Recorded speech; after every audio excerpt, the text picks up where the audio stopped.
warahmatullahi wabarakatuh. Perkenalkan, nama saya Dini Salvia Anita dari kelas 2/1 nomor BP 20160008 dari kelompok 4. Di sini saya sebagai pembaca materi. Perkenalkan, nama saya Mahira Zasmini, nomor BP 20160035. Saya sebagai pembaca materi. Assalamualaikum warahmatullahi wabarakatuh. Perkenalkan, nama saya M. Raya Ananderis dengan nomor BP 20160017 kelas 2 Farmasi 1 dari kelompok 4. Saya di sini sebagai pembaca materi. Assalamualaikum warahmatullahi wabarakatuh. Perkenalkan, saya Lucy Widatul Sukma, BP 20160007. Saya dari kelas 2 Far 1 dari kelompok 4 Farmasi Fisika. Di sini saya sebagai pembaca materi.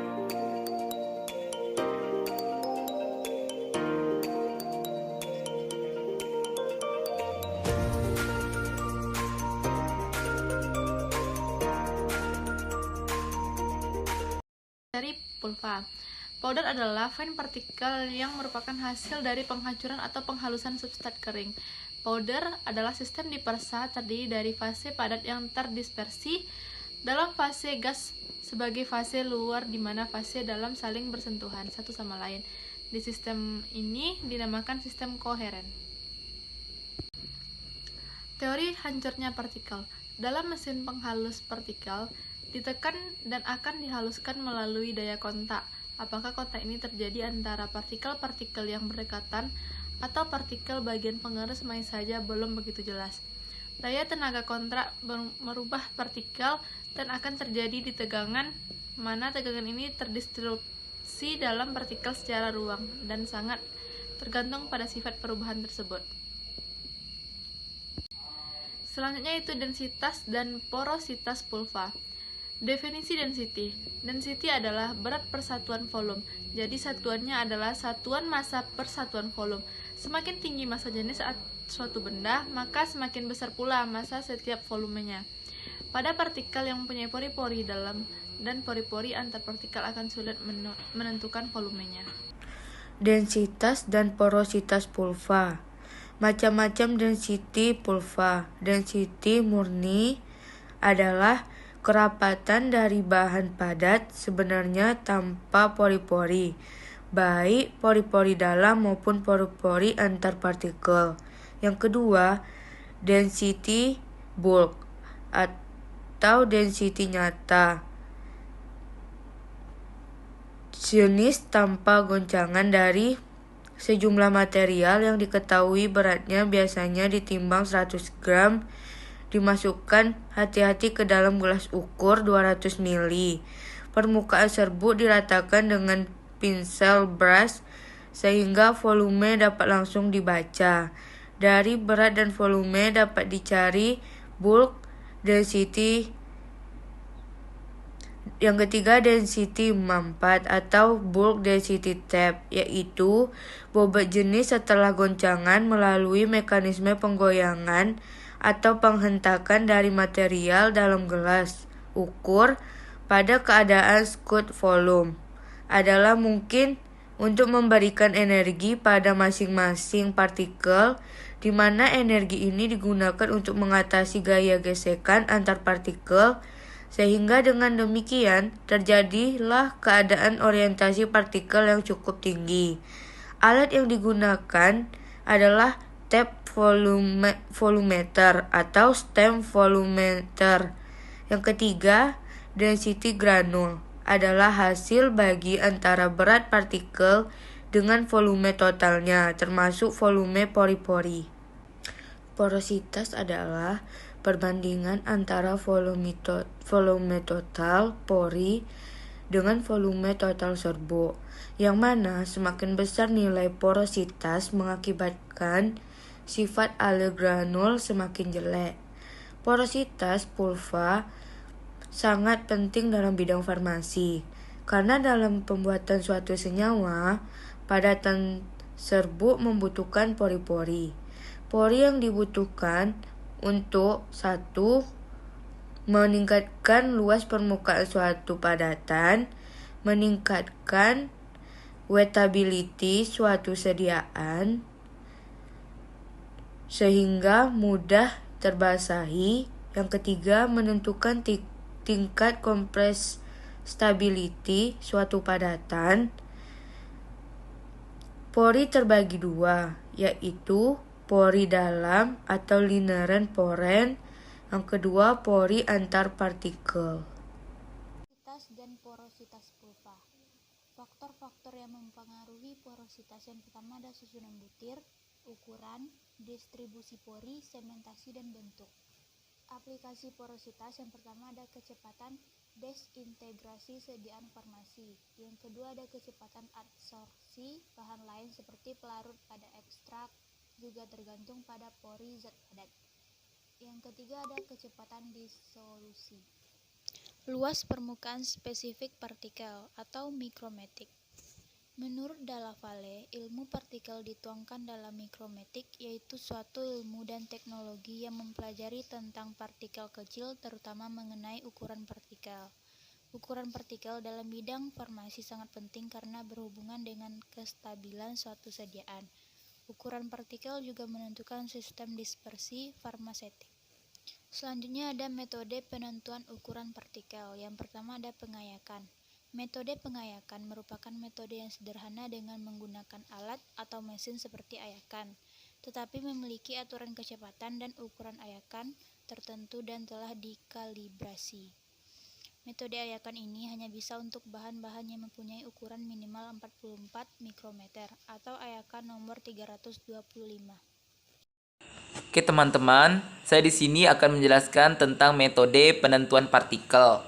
Yang pertama yaitu adalah pengayakan, di mana metode pengayakan ini merupakan metode yang sederhana dengan menggunakan alat atau mesin seperti ayakan, tetapi memiliki aturan kecepatan dan ukuran ayakan atau mesh tertentu dan telah dikalibrasi.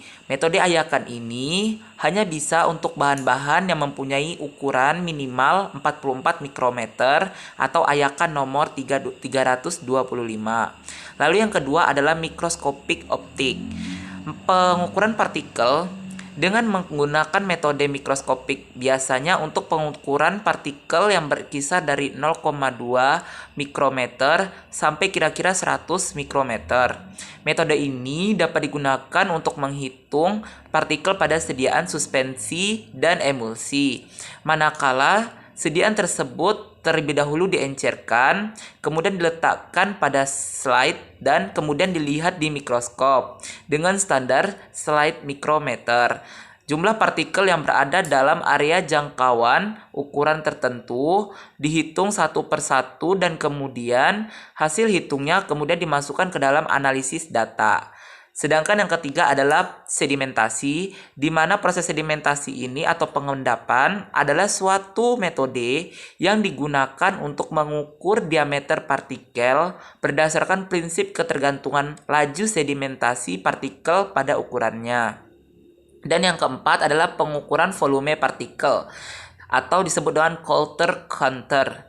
Di mana prinsipnya yaitu jika suatu partikel disuspensikan dalam suatu cairan elektrolit kemudian dilewatkan melalui suatu lubang kecil yang pada kedua sisinya ada elektroda, saat partikel melewati lubang akan memindahkan sejumlah elektrolit sesuai dengan volumenya, maka akan terjadi suatu perubahan tekanan tahanan listrik.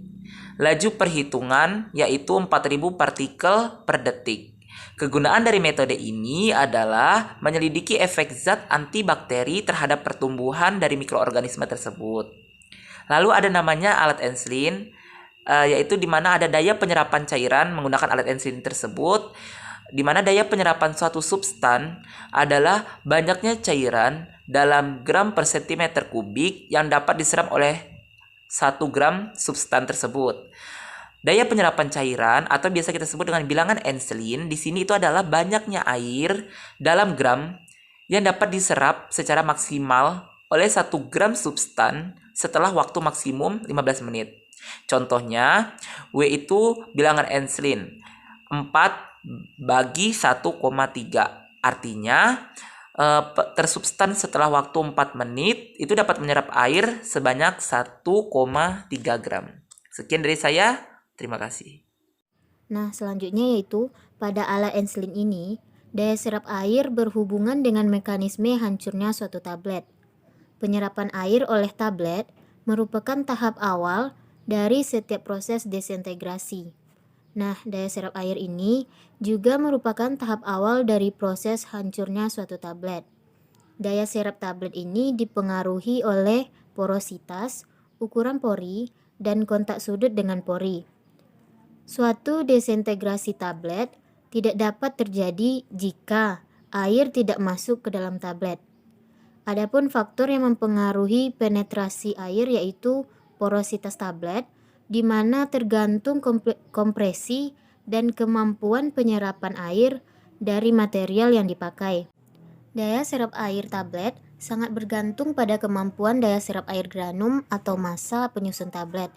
Nah, ada beberapa teori tentang pecahnya tablet. Yang pertama yaitu disebabkan adanya daya pengembangan dari zat, yang kedua tekanan pengembangan, yang ketiga daya kapiler, yang keempat panas pembasahan, yang kelima daya tolak-menolak antar partikel, dan terbentuknya gas. Alat Enslin daya hisap untuk mengkarakterisasikan daya hisap bubuk atau penyerapan cairan sekre luka atau bahan obat cair lipofil digunakan alat Enslin. Alat tersebut terdiri dari sebuah penyaringan gelas G3 atau garis tengah 2 cm yang dihubungkan dengan sebuah pipet berskala 0,02 ml melalui sebuah selang berukuran sekitar 20 cm dan dipasangkan sedemikian rupa pada sebuah statif sehingga letak pipet horizontal dan bagian dinding dalam sebelah atas sama tinggi dengan penyaringan gelas atau fritten. Daya penyerapan cairan. Alat Enslin disusun sedemikian rupa sehingga saringan pada corong skrit tepat sama tinggi dengan pipet ukur. Selang dan pipet ukur diisi dengan air yang hingga penuh. 1 gram zat uji yang telah dikeringkan hingga berat konstan dimasukkan ke dalam corong skrit. Jumlah air yang diserap diamati pada selang waktu tertentu dengan membaca skala pada alat. Penentuan daya penyerapan air. Masing-masing formula granul ditimbang 1 gram dan diletakkan di dalam corong skrit Enslin. Kemudian dicatat jumlah air yang diserap tiap selang waktu 5 menit dengan membaca skala pada alat penguji. Dilakukan sampai 1 jam atau sampai jumlah air yang diserap konstan. Dibuat kurva hubungan jumlah air yang diserap terhadap waktu atau menit. Terima kasih.